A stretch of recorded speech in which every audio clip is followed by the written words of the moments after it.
અમદાવાદ ગ્રામ્યમાંથી મોટું રેકેટ ઝડપાયું છે। મળતા અહેવાલ પ્રમાણે અમદાવાદ ગ્રામ્ય એસઓજીને બાતમી મળી હતી કે બાવળાની પનામા ગેસ્ટ હાઉસમાં ગર્ભપાતનું રેકેટ ચાલી રહ્યું છે।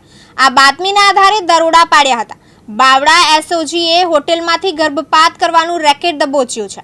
મળતા અહેવાલ પ્રમાણે ગર્ભવતી મહિલાનું ગર્ભ પરીક્ષણ કર્યા પછી હોટેલમાં ગર્ભપાત કરવામાં આવતું હતું। ગ્રામ્ય એસઓજીએ બાવળાની પનામા ગેસ્ટ હાઉસમાંથી ગર્ભપાતનું રેકેટ ઝડપી પાડ્યું હતું।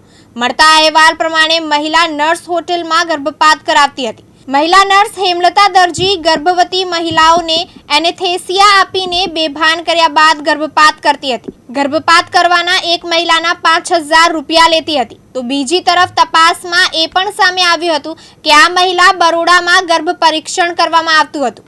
આ નર્સે હોટેલમાં અનેક મહિલાઓના ગર્ભપાત કર્યા હોવાની આશંકા એસઓજીએ વ્યક્ત કરી છે। એક જ હોટેલમાં 3 વખતથી વધુ વખત આવી હોવાનું સામે આવ્યું છે। આ નર્સે હોટેલમાં અનેક મહિલાઓના ગર્ભપાત કર્યા હોવાની આશંકા એસઓજીએ વ્યક્ત કરી છે। એક જ હોટેલમાં 3 વખતથી વધુ વખત આવી હોવાનું સામે આવ્યું છે। પનામા ગેસ્ટ હાઉસ પર દરોડા દરમિયાન 3 મહિલાઓ પણ મળી આવી હતી, જેમાં નર્સ એક ગર્ભવતી મહિલા અને તેના સંબંધીની પણ ધરપકડ કરવામાં આવી હતી। તો બીજી તરફ ગર્ભ પરીક્ષણ કરવાની લેબોરેટરી પણ મળી આવી હતી। એસઓજીએ 19254 એમટીપી એક્ટ 1971 સેક્શન 5253 મુજબ ગુનો નોંધ્યો હતો। એક મહિલાનું તાજું જ ગર્ભપાત કર્યું હતું। સ્થળ ઉપરથી એક ભ્રૂણ મળી આવ્યું હતું। આ ભ્રૂણને પોલીસે તપાસ અર્થે મોકલ્યું હતું। ગઈકાલે અમદાવાદ ગ્રામ્ય જિલ્લા એસઓજી ટીમ એમના પીઆઈ એસએન રામાણીનાઓને બાતમી મળે બાવળા પોલીસ સ્ટેશન વિસ્તારમાં આવેલ પનામા ગેસ્ટ હાઉસ ખાતે એક મહિલા નામે હેમલતાબેન દરજી, જે ધોળકા વિસ્તારના રહેવાસી છે, તેઓ ગેરકાયદેસર રીતે ગર્ભવતી મહિલાઓનું ગર્ભપાત કરાવી રહ્યા છે। આ બાતમી મળતા જ એસઓજીની અને હેલ્થની ટીમ ગેસ્ટ હાઉસ ખાતે પહોંચે અને ત્યાં હેમલતાબેન અને તેમની સાથે તેમણે તાજું જે ગર્ભપાત કરાવેલ તે ભ્રૂણ અને મહિલા દર્દી જે હતા એ અને ટેબ્લેટ્સ મળી આવેલ હતી।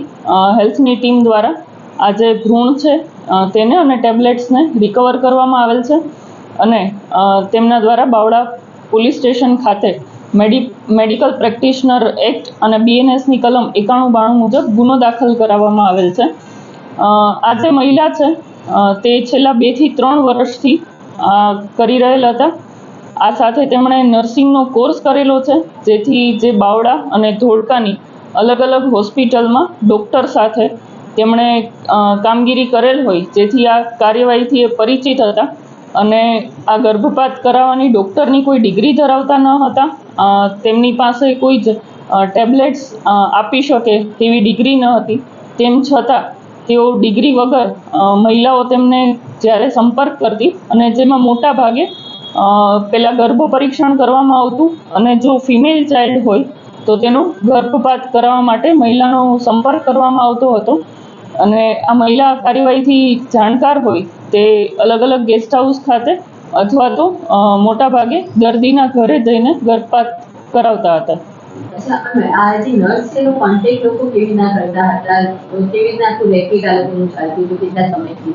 આ જે નર્સ છે હેમલતાબેન, તે બાવળા અને ધોળકાની અલગ અલગ હોસ્પિટલમાં તેમણે કામ કરેલું હતું, ત્યારે તે દરમિયાન જે મહિલા દર્દીઓ એમના સંપર્કમાં આવે તેથી જાતેથી જે સંપર્ક આપીને તેમને જાણ કરતા હતા અને મોટાભાગના કિસ્સામાં જે મહિલાઓને 1 થી 2 દીકરી સંતાનમાં હોય અને ફરીથી જ્યારે પ્રેગ્નન્સી હોય અને ત્યારે ગર્ભ પરીક્ષણ કરાવતા જ્યારે ત્રીજી દીકરી કે એવી રીતે તેમનો ગર્ભ હોય છે ત્યારે આ મહિલાનો સંપર્ક કરીને ગર્ભપાત કરતા હતા।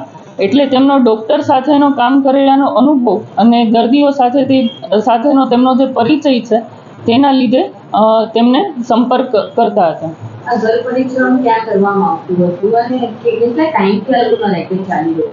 આજે બેન છે જાતે જ દર્દીઓના સંપર્કમાં રહેતા હતા અને પોતે જાતે જ તેમના ઘરે અથવા તો ગેસ્ટ હાઉસમાં બુકિંગ કરાવીને ગર્ભપાતની કાર્યવાહી કરતા હતા। ગર્ભ પરીક્ષણ જે છે તે અલગ અલગ જગ્યાએ કરાવવામાં આવતું હતું। હવે એમની સાથે બીજા કોણ લોકો સંકળાયેલ છે, કેટલા સમયથી આ રેકેટ ચાલતું હતું અને આ ઓર્ગેનાઇઝડ વેમાં ચાલતું હતું કે કેમ તે બાબતે હાલ આ ગુનાની તપાસ એએન જાનીનાઓ કરી રહેલ છે। અચ્છા, અત્યાર સુધીમાં કેટલું ગર્ભપાત કરવામાં આવ્યું છે એવું આંકડો મળ્યો છે ને આવું ગર્ભપાત દરમિયાન કોઈ એવું કોઈ ઘટના બની છે તપાસમાં તો કોઈ સ્ત્રીઓ સાથે કંઈક થયું હોય? હાલમાં આ બેન જે છે આરોપી તેને અટક કરીને આઈઓ આગળ તપાસ ચલાવી રહેલ છે. અત્યાર સુધીમાં તેમણે દ્વારા કેટલા ગર્ભપાત કરવામાં આવેલ છે, તેમની અગાઉ કોઈ ક્રિમિનલ હિસ્ટ્રી છે કે કેમ, આવું કોઈ કાર્યવાહી કરવાથી કોઈના મૃત્યુ નિપજેલ છે કે કેમ, અને તેમની સાથે તેમની પાસે ડિગ્રી ન હોવાથી તેમને દવા પૂરી પાડનાર, જ્યારે ઇન્જેક્શનની જરૂર પડે ત્યારે ઇન્જેક્શન પૂરા પાડનાર અલગ અલગ કોણ વ્યક્તિઓ તેમાં સામેલ હતા તે તમામ તપાસ હાલ પોલીસ ઇન્સ્પેક્ટર એમ જાણીનાઓ ચલાવી રહ્યું છે. ગેસ્ટ હાઉસની સાથે આનો સંબંધ શું હતો? ગેસ્ટ હાઉસના માલિકને શું કીધું હતું? શું કાર્યવાહી કરવી છે એને કઈ રીતે સહમત કર્યો હતો? ગેસ્ટ હાઉસના માલિક જે છે તે આ સમગ્ર કાર્યવાહીથી જાણકારી હતી તેમને, જેથી આ ગુનાના કામે ગેસ્ટ હાઉસના જે માલિક છે જેમને અગાઉ પણ 2 થી 3 વખત આ જ ગેસ્ટ હાઉસમાં તેમણે ગર્ભપાતની કાર્યવાહી કરેલી છે, જેથી તેમને પણ મદદગારીમાં સામેલ રાખીને આરોપી તરીકે ગુનામાં લેવામાં આવેલ છે. એક કેસ ઉપર હેમલતા પૈસા કેટલા લેતી હતી, પોતાની પાસે પૈસા કેટલા રાખતી હતી અને ગેસ્ટ હાઉસ વાળાને કેટલા પૈસા આપતી હતી? આજે દરેક દર્દી વાઇઝ એ અલગ અલગ પૈસા એમણે લીધેલા છે. અમુક કિસ્સામાં 10,000 15,000 દર્દીની જેવી કેપેસિટી હોય એ પ્રમાણે એના દ્વારા પૈસા લેવામાં આવતા હતા, અને તેના આધારે ગેસ્ટ હાઉસમાં પૈસા આપવામાં આવતા હતા ને અલગ જે ગર્ભ પરીક્ષણ કરાવે છે ત્યાં પણ તેના દ્વારા પૈસા આપવામાં આવતા હતા. આંકડો કહી શકાય કે કેસના 10,000 15,000 આંકડો શું? મિનિમમ 10,000 થી લઈને બાકી બીજા જે કોઈ દર્દી છે એની હાલ પૂછપરછ ચાલુ છે કે અલગ અલગ દર્દીના કિસ્સામાં તેમણે કેટલા પૈસા લીધેલા છે. ગોહિલ સોહિલ, દિવ્યાંગ ન્યૂઝ, બાવળા, અમદાવાદ.